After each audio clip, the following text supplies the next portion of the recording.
رمضان المبارک میں صحتیں خراب ہو جاتی ہیں. اس کی وجہ کیا ہے؟ یہ ایسی چیزیں ہم کھاتے ہیں جو نقصان دہ ہوتی ہیں. سادہ افطار، بس ایک آدھ پھل لے لیا، ایک کیلا لے لیا، ایک سیب لے لیا، ایک امرود لے لیا، بس ایک دو کھجوریں، نہ اس کو کاٹنے کی ضرورت، ایسی کھا لیں.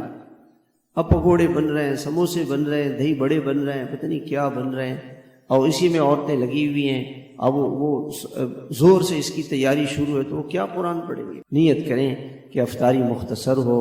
اور فرشتوں کو اللہ تعالیٰ فرماتے ہیں، مجھے تو اس پہ ہنسی آتی ہے، اللہ تعالیٰ عرش کے حاملین عرش کو کہتے ہیں کہ روزہ دار کی دعاؤں پر آمین کہو، اور روزے دار افطاریوں خریدنے میں لگے ہوئے، عورتیں بنانے میں لگی ہوئی. وہ بیچارے انتظار کر رہے ہیں فرشتے کہ کب دعا مانگیں گے ہم آمین کہیں. روزے دار صاحب جو ہے وہ پورا مہینہ مزدوری کی، اور مالک نے کہا کہ بھئی 30 تاریخ کو آ جانا، ہم آپ کو چیک دیں گے. وہ بازار چلا گئے ہی، مالک تو دینا چاہتا ہے. اس لیے بھائی مختصر افطار، زیادہ افطاری کریں گے مغرب کے بعد اعمال نہیں کر سکتے. ایک حدیث میں آتا ہے جو مغرب سے عشاء مسجد میں وقت گزارے گا اس کو اللہ تعالیٰ جنت میں اللہ اس کے لیے ایک محل بنائے گا. مغرب سے عشاء کا وقت مسجد میں گزارے. ہمارے حضرت ڈاکٹر عبدالحی صاحب رحمۃ اللہ علیہ عصر سے مغرب کا وقت مسجد میں گزارتے. مختصر افطار، اپنے ساتھ ایک دو کھجوریں لے جائے، پانی لے جائے، بس مسجد میں پہلی صف میں بیٹھ کے دعائیں مانگتے رہیں اللہ تعالیٰ کے سامنے.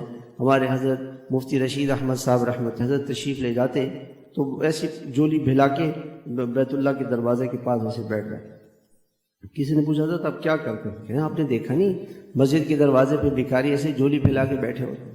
ہم اللہ کے سامنے بیٹھے ہوئے، اللہ پاک عصر سے مغرب ایسی جولی پھیلا کے بیٹھے ہوئے، اے اللہ اپنی رحمت دے دے، اپنی محبت دے دے، اپنا تعلق دے دے.